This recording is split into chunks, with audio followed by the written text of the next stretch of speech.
Seria o brilho do Tejo, naquela manhã de setembro, diferente para ela. Amara Alves pousou a mochila aos pés, o tecido gasto a contrastar com o chão polido do átrio do Liceu Pedro Nunes. O burburinho dos alunos, um mosaico de sotaques, lisboetas e risos estrondosos, parecia engoli-la.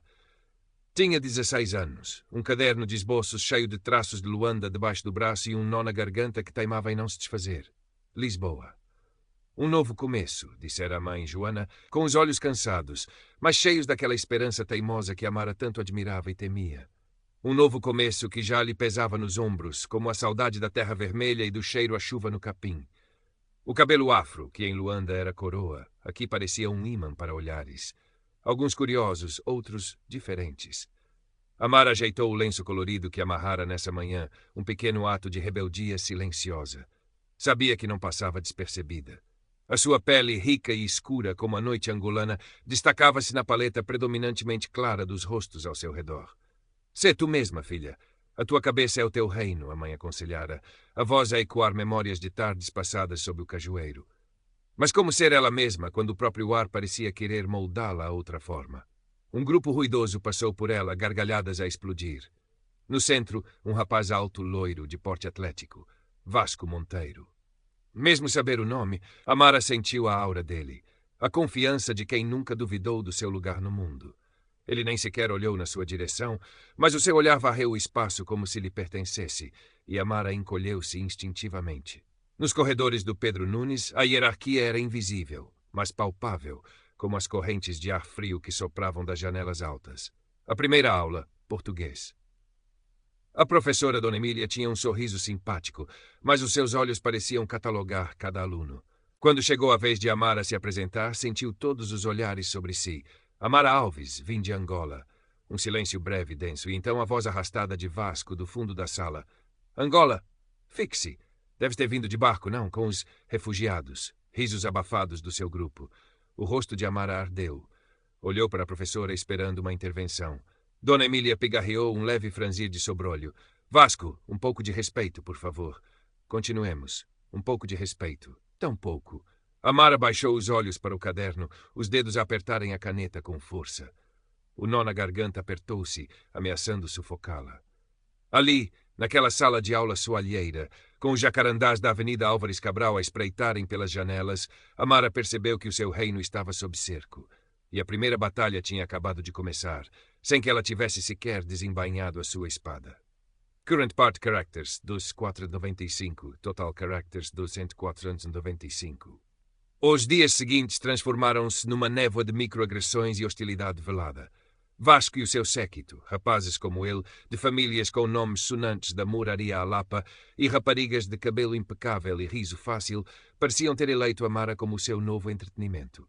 Nos corredores eram coincidências, encontrões que quase faziam cair, seguidos de um olha por onde andas preta, sibilado com um sorriso trocista. Às vezes era o seu cabelo o alvo. Posso tocar? Parece arame, um deles disse, a mão já a avançar, fazendo Amara recuar com arrepio. As aulas tornaram-se um campo minado. Quando Amara levantava a mão para responder, Vasco soltava um "Deixa lá que esta veio da selva, não deve perceber nada disto." Alguns professores ignoravam, outros lançavam repreensões débeis que só serviam para alimentar a arrogância do grupo. O professor de EVT, o Sr. Isda Oliveira, um homem calvo de óculos grossos, foi uma exceção. Notou os desenhos de Amara, os traços fortes que capturavam a dor e a beleza com uma intensidade crua. Tens talento, Amara, disse-lhe um dia, a voz baixa. Não deixes que o barulho à tua volta apague a tua música. Amara tentou de tudo. Ignorar. Responder com um sarcasmo afiado que aprendera nas ruas de Luanda, o que, para sua surpresa e frustração, parecia instigar ainda mais Vasco, como se desafiasse a sua autoridade. Refugiava-se na biblioteca durante os intervalos, o cheiro a papel velho e o silêncio a oferecerem um breve consolo. O seu caderno de esboços encheu-se de rostos zangados, de sombras e de cores escuras. A saudade de casa, da avó que lhe contava histórias de rainhas guerreiras, apertava-lhe o peito. Em Angola, o meu cabelo era sol. Aqui é tempestade, desabafou a mãe uma noite, a voz embargada. Joana abraçou-a, o cheiro familiar do óleo de palma nos seus cabelos a acalmar um pouco a tormenta. Tempestades também limpam o ar, minha filha, e mostram quem tem raízes fortes. O cyberbullying começou subtilmente. Primeiro foi excluída dos grupos de WhatsApp da turma. Depois começaram a aparecer memes. Um dia uma colega mostrou-lhe hesitante o ecrã do telemóvel. Uma foto de Amara tirada à socapa no pátio com a legenda "A nossa mascote africana". O rosto de Amara, normalmente expressivo, tornou-se uma máscara. A dor era uma faca fria a revirar-lhe o estômago. Quem tirara a foto? Quem fizera aquilo? Sabia a resposta, mas a cobardia anônima do ataque tornava-o ainda mais vil. Foi Carolina Mendes quem lhe estendeu a primeira mão genuína. Carolina era quieta, observadora, sempre com os seus óculos de massa e o cabelo preso num rabo de cavalo. Não pertencia ao grupo de Vasco, mas também não era uma marginalizada. Um dia na biblioteca viu Amara a desenhar, os ombros curvados, uma lágrima solitária a escorrer pela face e a cair sobre o papel. Carolina sentou-se ao seu lado, em silêncio. Depois simplesmente disse: "O que eles te fazem? Não está certo." Amara levantou a cabeça, surpreendida. Nos olhos de Carolina não havia piedade, mas uma centelha de indignação. "Eu sei quem está por detrás dos memes. O Vasco e o grupinho dele. Têm um perfil falso no Insta onde publicam estas coisas. Não só sobre ti." Amara olhou para Carolina, um misto de desconfiança e uma tênue esperança a surgir no seu peito. "Por que é que me estás a dizer isto?" Carolina encolheu os ombros. "Porque já chega. Porque o meu silêncio também me torna cúmplice."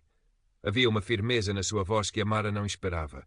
"Eu percebo um bocado de tecnologia. Se quiseres, talvez possamos encontrar provas." A proposta de Carolina acendeu uma pequena chama no coração de Amara. Provas. A palavra ecoou na sua mente. Durante semanas tinha sentido como uma folha ao vento, à mercê da crueldade alheia. Agora havia um caminho, por mais estreito e perigoso que fosse. "Como?" perguntou, a voz ainda hesitante.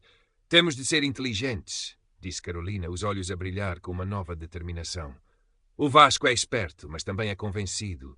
Acha que nunca vai ser apanhado."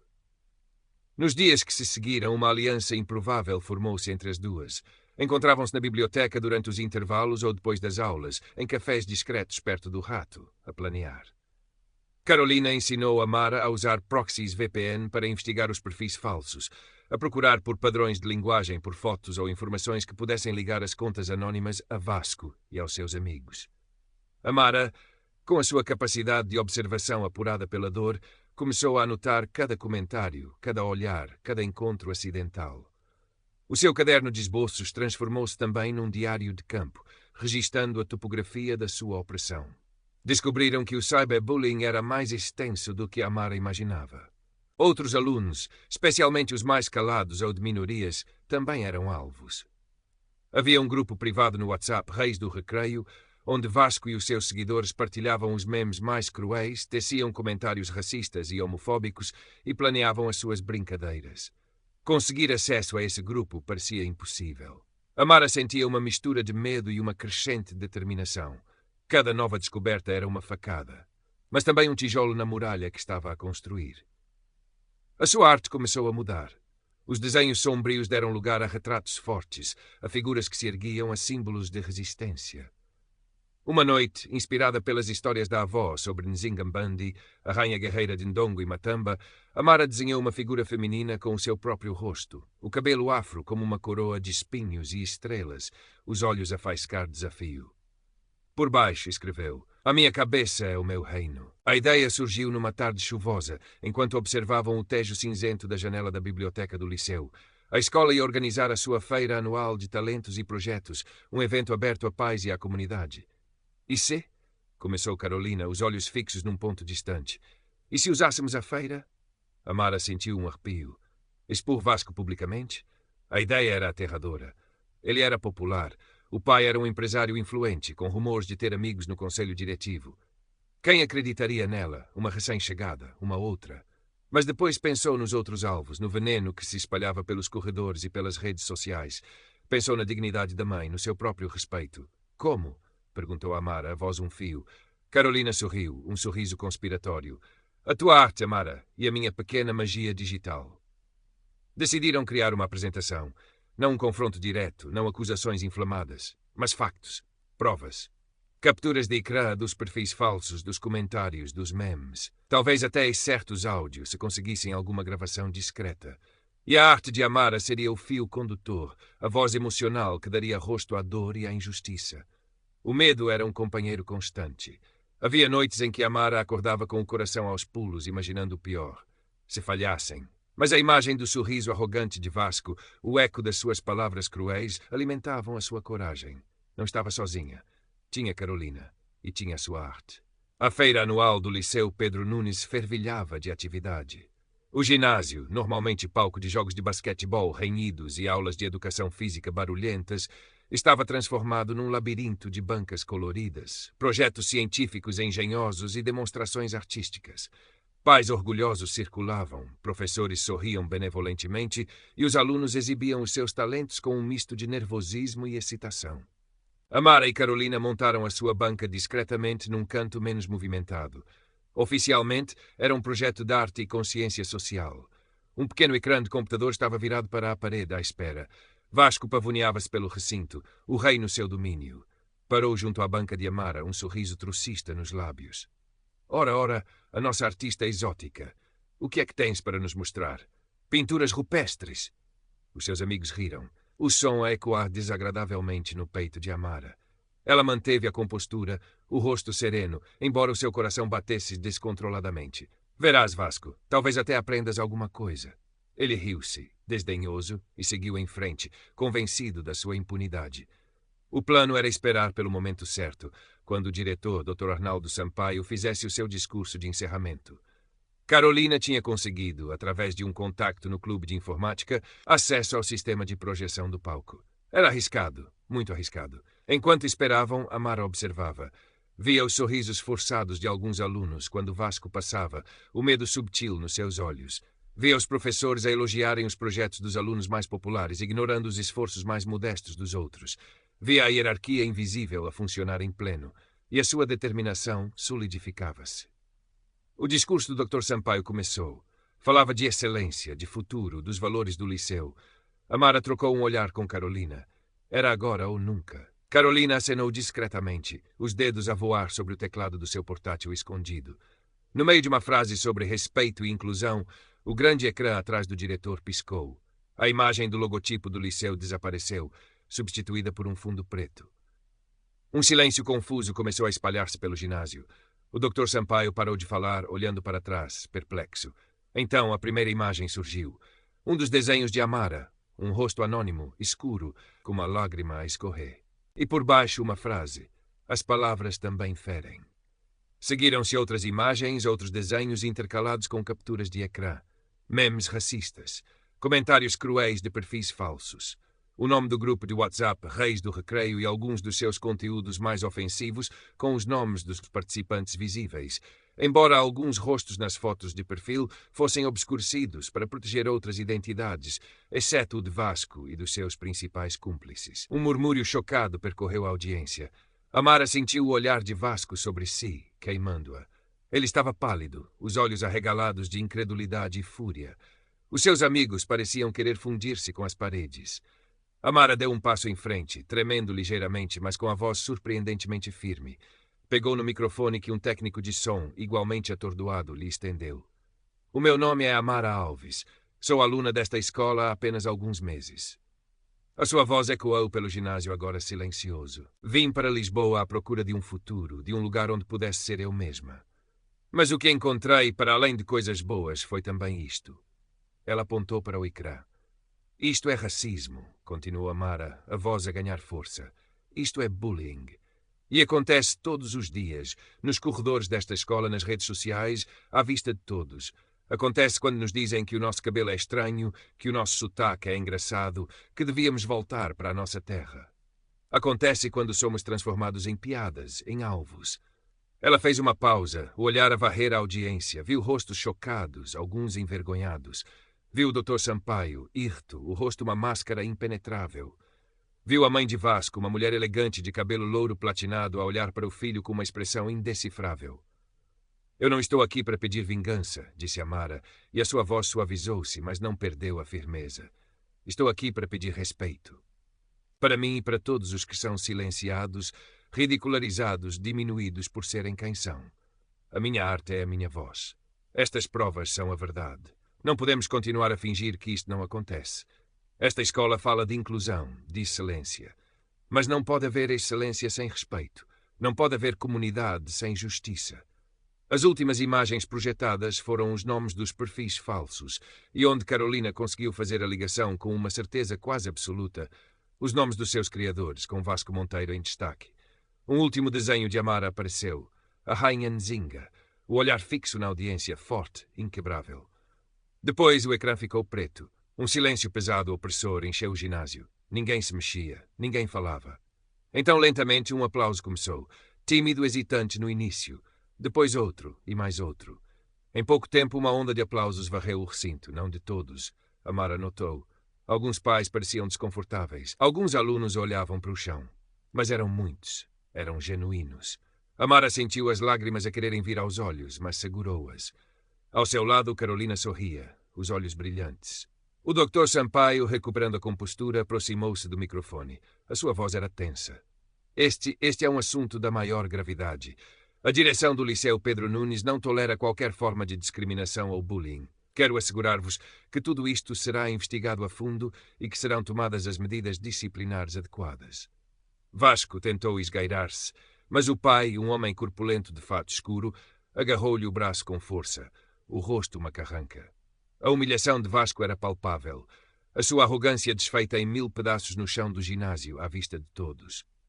Nos dias que seguiram, o Liceu Pedro Nunes foi um turbilhão. Houve reuniões urgentes, investigações. Vasco e 2 dos seus amigos mais próximos foram suspensos por 2 semanas. Outros receberam advertências severas. A mãe de Vasco ainda tentou intervir, usar a sua influência, mas as provas eram esmagadoras e a pressão da comunidade escolar, agora alertada, era demasiado grande. O Reis do Recreio foi desfeito. Amara não se tornou uma heroína da noite para o dia.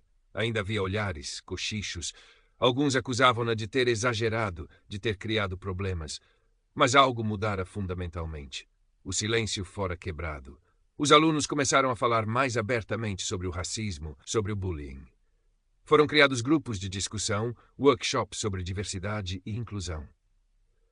O Sr. Oliveira, o professor de EVT, propôs um projeto de mural colaborativo no pátio da escola, com o tema Vozes da Nossa Escola, e convidou Amara para liderar a iniciativa. Amara aceitou. Sentia-se exausta, mas também estranhamente leve. O peso que carregara durante meses parecera diminuir. Já não se sentia tão sozinha. Carolina era agora uma amiga constante, uma irmã de batalha. Outros alunos, antes distantes, aproximavam-se dela com palavras de apoio, com histórias próprias de discriminação que nunca tinham tido a coragem de partilhar. A sua relação com a mãe também se aprofundou. Joana, depois do choque inicial e do medo pelas possíveis represálias, sentiu um orgulho imenso pela coragem da filha. Tu tens o sangue dos nossos avós, Amara. Sangue de quem nunca se curva. O mural no pátio começou a tomar forma. Amara convidou todos os que quisessem participar. Alunos de todas as cores, origens e estilos contribuíram com as suas pinceladas, as suas palavras, os seus símbolos. Havia rostos sorridentes e rostos em lágrimas. Havia mãos dadas e punhos erguidos. Havia frases em português, crioulo cabo-verdiano, lingala. Era um mosaico vibrante da diversidade do liceu, uma resposta colorida à monocromia do preconceito. No centro do mural, Amara pintou a sua rainha Nzinga, mas desta vez o seu olhar não era apenas de desafio, mas também de serenidade. E ao seu redor, em vez de espinhos, floresciam pequenos cajueiros, as suas folhas a estenderem-se como braços abertos. Vasco regressou da suspensão um rapaz diferente. Mais calado, a arrogância substituída por uma sombra de algo que Amara não conseguia decifrar. Talvez vergonha, talvez apenas o receio de mais escrutínio. Ele evitava o olhar de Amara e ela não fazia questão de o procurar. A sua vitória não fora sobre ele, mas sobre o que ele representava. E essa batalha, Amara sabia, era maior do que qualquer indivíduo. Numa tarde de primavera, com o sol a aquecer as pedras do pátio e o mural quase terminado, Amara estava sentada num banco a observar os seus colegas a pintar e a rir. Sentiu uma mão no ombro. Era Carolina. Está a ficar incrível, não está? Disse Carolina, os olhos a brilhar ao contemplar a obra coletiva. Amara sorriu, um sorriso genuíno que lhe iluminava o rosto. Está. Acho que finalmente estou a encontrar as cores desta cidade. Lisboa já não parecia tão cinzenta. O Tejo continuava a brilhar, mas agora Amara sentia que o seu brilho também lhe pertencia um pouco. O seu reino, antes sitiado, começava a florescer, não com muros altos, mas com pontes coloridas. A luta contra o preconceito estava longe de terminar. Ela sabia disso. Mas ali, no coração da sua nova cidade, ao lado da sua nova amiga, sob o olhar atento da sua rainha guerreira pintada na parede, Amara Alves sentia que tinha encontrado a sua voz. E essa voz, percebeu, era mais forte do que qualquer insulto, mais poderosa do que qualquer silêncio. Era a voz da verdade, da arte, da resiliência. E estava apenas a começar a cantar. O último toque no mural foi dado por uma aluna do primeiro ano, uma rapariga tímida de origem indiana, que pintou uma pequena flor de lótus junto aos pés da rainha Nzinga. Amara observou-a e, pela primeira vez em muito tempo, sentiu o coração verdadeiramente leve. A tempestade passara e, embora o céu ainda não estivesse completamente limpo, o ar estava fresco, renovado. E as raízes, essas sim, tinham se mostrado fortes. O ano letivo avançava e a dinâmica no Liceu Pedro Nunes tinha sofrido uma transformação subtil, mas perceptível. As conversas nos corredores eram diferentes. Havia menos risinhos trocistas quando alguém com um sotaque diferente falava, menos olhares de soslaio para os alunos que se vestiam ou pareciam diferentes. O mural no pátio tornou-se um ponto de encontro, um símbolo silencioso de uma nova consciência. Não era uma utopia. O preconceito não desaparecera por magia, mas perdera a sua arrogância, a sua sensação de impunidade. Amara continuava a ser Amara. Reservada, observadora, mas com uma nova camada de confiança. A arte florescia. Começou a participar em pequenos concursos de ilustração locais, incentivada pelo Sr. Oliveira e por Carolina. Algumas das suas obras foram publicadas na revista da escola, acompanhadas de pequenos textos onde partilhava as suas reflexões sobre identidade, pertença e a beleza da diversidade. Já não se sentia uma estranha, mas uma parte integrante da complexa tapeçaria que era Lisboa. Vasco Monteiro mantinha-se discreto. Os seus antigos seguidores dispersaram-se, procurando novas formas de validação ou simplesmente tentando passar despercebidos. Houve quem dissesse que Vasco mudara genuinamente, que a humilhação pública o fizera refletir. Outros achavam que ele estava apenas a aguardar o momento certo para reafirmar a sua antiga glória. Amara não se preocupava com isso. A sua energia estava focada em construir, não em remoer o passado. Sabia que a verdadeira mudança em alguém como Vasco não aconteceria da noite para o dia, se é que aconteceria. O importante era que o sistema que lhe permitira prosperar na sua crueldade tinha sido abalado. Um dia, no final de uma aula de história onde se discutira o legado do colonialismo português, Vasco aproximou-se de Amara. Foi a primeira vez que ele se dirigiu a ela diretamente desde o incidente. Amara preparou-se interiormente, mas o seu rosto permaneceu neutro. Alves, começou ele, a voz baixa, quase hesitante. Eu queria dizer, lamento. Amara olhou para ele, tentando discernir a sinceridade nas suas palavras. Os seus olhos azuis, antes tão cheios de escárnio, pareciam agora incertos. Lamentas o quê, Vasco? Perguntou ela, calmamente. Por ter sido apanhado ou por aquilo que fizeste? Ele engoliu em seco. Por aquilo que eu disse. E fiz. Não foi correto. Era um pedido de desculpas desajeitado, incompleto, mas Amara sentiu que talvez houvesse ali um vislumbre de arrependimento genuíno, ou pelo menos de uma compreensão tardia do impacto das suas ações. Eu aceito as tuas desculpas, Vasco, disse ela, mas espero que tenhas aprendido alguma coisa com tudo isto, não apenas sobre mim, mas sobre o respeito que deves a todas as pessoas. Ele acenou, sem a olhar nos olhos, e afastou-se rapidamente. Amara não sentiu triunfo, nem mesmo satisfação. Sentiu apenas uma leveza, como se um último fio que aprendia aquele episódio se tivesse soltado. A amizade com Carolina era o seu porto seguro. Juntas exploravam Lisboa, desde as ruas estreitas de Alfama aos cafés literários do Chiado. Carolina, inspirada pela coragem de Amara, tornara-se mais vocal nas aulas, desafiando comentários preconceituosos e incentivando debates construtivos. Descobriram que tinham muito em comum, apesar das suas origens diferentes. O amor pelos livros, pela música e um desejo partilhado de tornar o mundo um lugar um pouco mais justo. Current Part Characters. Delu 6. Total Characters 2 de 225. A mãe de Amara, Joana, observava a transformação da filha com um misto de orgulho e alívio. Aquele brilho nos olhos de Amara, a forma como ela agora caminhava com a cabeça erguida, como se as ruas de Lisboa fossem uma extensão do quintal da sua infância em Luanda, enchiam-na de uma alegria imensa. O sacrifício de deixar a sua terra natal, de enfrentar as dificuldades de uma vida de imigrante, parecia agora ter valido a pena de uma forma que ela mal ousara sonhar. A feira cultural de final de ano aproximava-se. Desta vez, o projeto de Amara não era sobre dor, mas sobre celebração. Com a ajuda de Carolina e de outros colegas, organizou uma exposição fotográfica intitulada Lisboa Plural. Eram retratos de pessoas de diferentes origens que viviam na cidade, cada foto acompanhada de uma pequena história pessoal, contada na primeira pessoa. Havia o senhor Manuel, o dono da mercearia cabo-verdiana do bairro, a Aisha, uma estudante síria que sonhava ser médica, o Li, um jovem artista chinês que pintava azulejos com motivos orientais. E havia, claro, um autorretrato de Amara, sorrindo, com o mural do liceu como pano de fundo. A exposição foi um sucesso. Pessoas de toda a comunidade escolar e do bairro vieram ver, leram as histórias, emocionaram-se. O Dr. Sampaio, o diretor, fez um discurso sincero, elogiando a iniciativa de Amara e a forma como ela ajudara a escola a confrontar as suas próprias falhas e a crescer. Mencionou que o Liceu Pedro Nunes estava a implementar um novo programa de mentoria para alunos recém-chegados e a reforçar a formação dos professores em questões de diversidade e interculturalidade. No dia da inauguração da exposição, enquanto Amara observava as pessoas a interagir com as fotografias, sentiu uma presença ao seu lado. Era Vasco. Ele não disse nada durante um longo momento, apenas olhava para os retratos. Depois virou-se para Amara. Está muito bom, Alves, disse ele. E pela primeira vez, Amara sentiu que não havia qualquer ironia ou falsidade na sua voz. Havia um respeito relutante, talvez até uma ponta de admiração. Obrigada, Vasco, respondeu ela, simplesmente. Ele hesitou, como se quisesse dizer mais alguma coisa, mas depois apenas acenou e afastou-se, misturando-se com a multidão. Amara sabia que a sua jornada estava longe de terminar. O racismo, o preconceito, eram monstros de muitas cabeças, e cada pequena vitória era apenas um passo numa longa caminhada.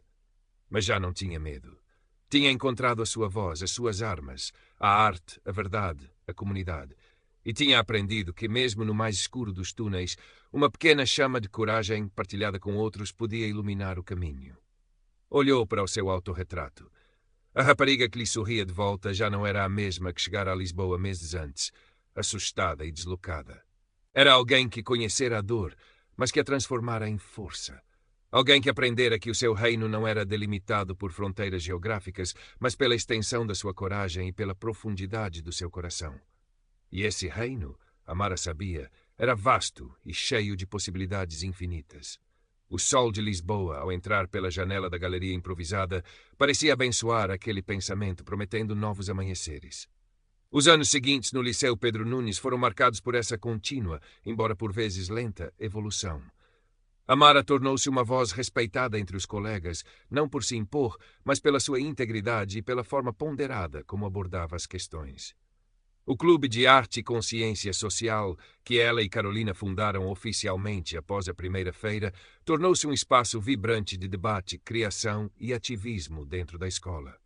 Realizavam exposições, organizavam palestras com ativistas e artistas de diversas áreas e promoviam projetos que incentivavam o diálogo intercultural. O Sr. Oliveira, o professor de EVT, tornou-se um mentor para Amara, ajudando a preparar o seu portfólio para a Faculdade de Belas Artes. Ele via nela não apenas talento, mas uma profundidade de visão que era rara. Tu não pintas apenas o que vês, Amara, disse-lhe um dia. Tu pintas o que precisa de ser visto. Vasco Monteiro seguiu o seu caminho. Terminou o liceu com notas razoáveis e entrou para a gestão, como era esperado pela sua família. Os encontros entre ele e Amara tornaram-se raros e, quando aconteciam, eram marcados por uma cordialidade distante, quase formal.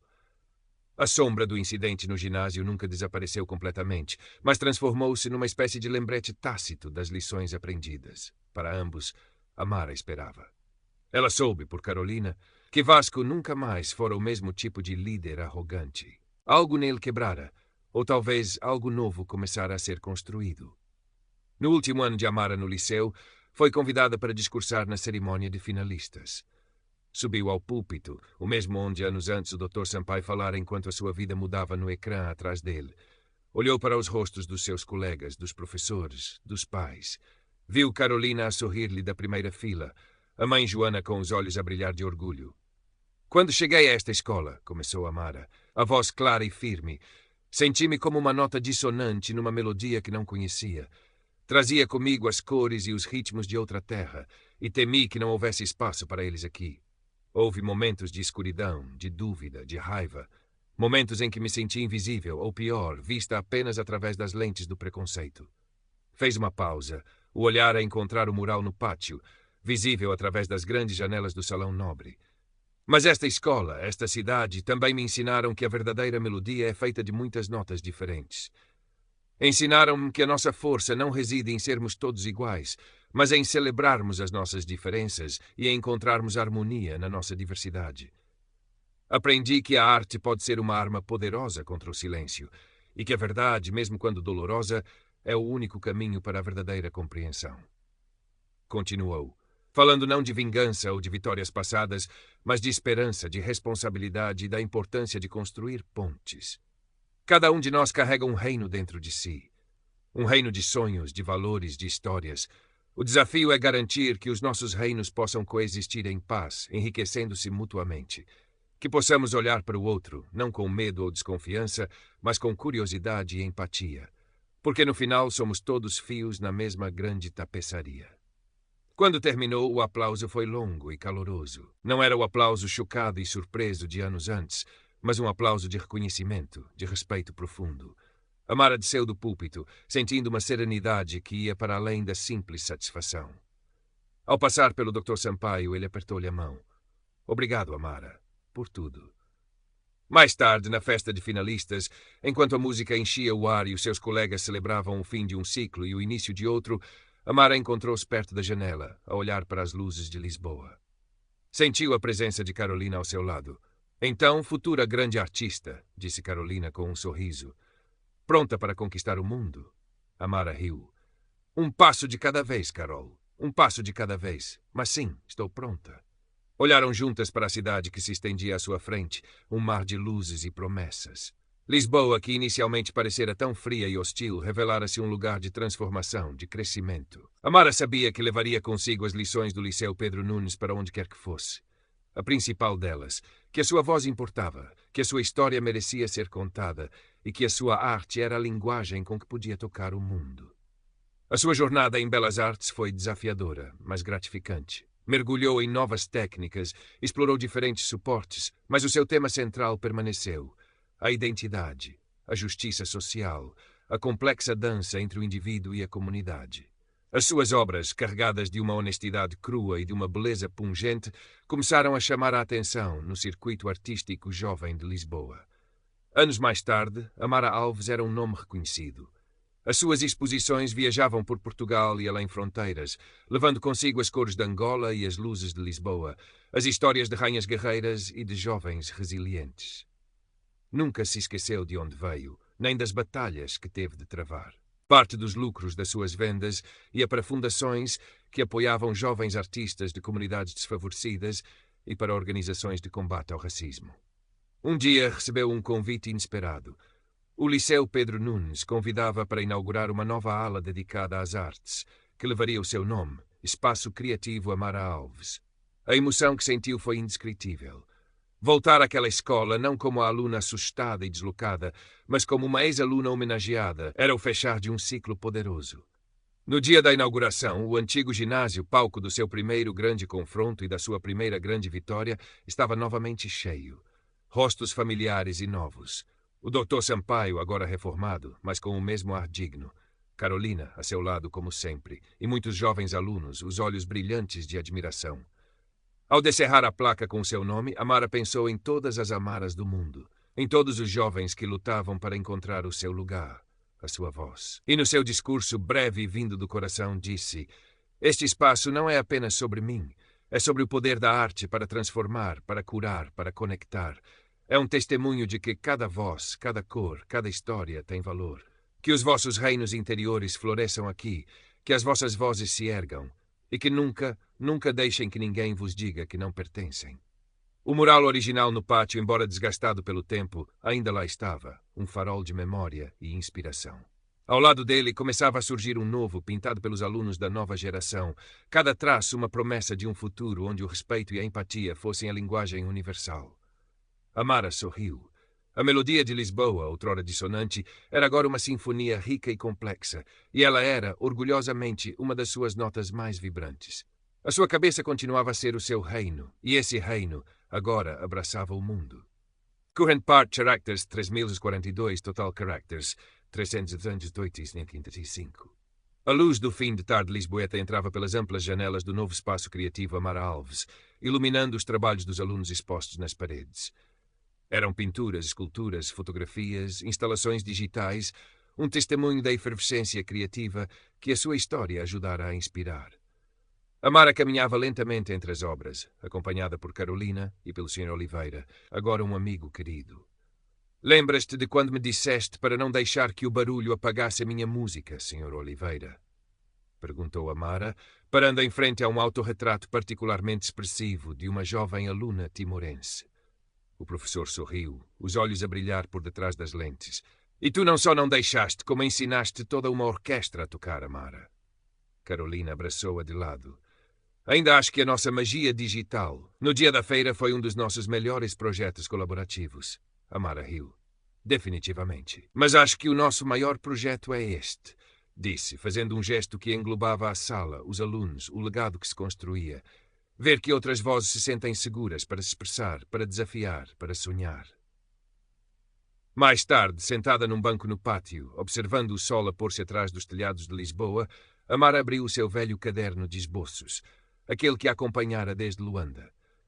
As páginas estavam gastas, algumas manchadas de lágrimas antigas, outras vibrantes com os traços da sua juventude. Folheou até encontrar o desenho da rainha Nzinga, que fizera antes da feira. O olhar desafiador. Ao lado, com um lápis novo, começou a esboçar outra figura. Uma jovem de cabelo afro adornado com pequenas flores de jacarandá, olhando para o horizonte com uma expressão serena, mas determinada. Nos seus olhos não havia apenas a força da guerreira, mas também a sabedoria da artista e a compaixão da construtora de pontes.